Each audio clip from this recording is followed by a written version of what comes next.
Good afternoon, guys. So here's the Joey model of the Collinville subdivision here in Awit Cavite.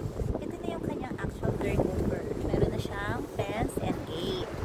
So ayan, dahil corner na siya, meron siyang excess lot dito.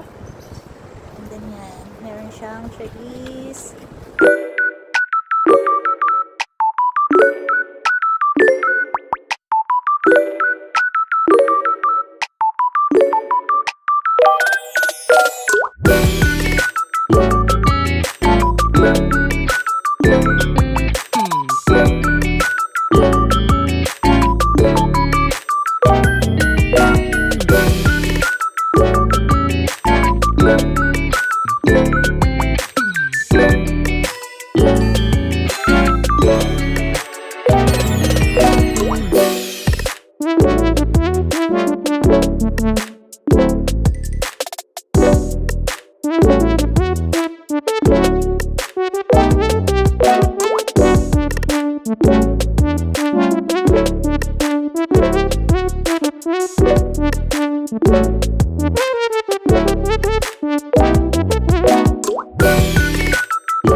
So ayan guys, nakita nyo na ang ating Joey with release ready for occupancy unit here at Collinville subdivision, Awit Cavite.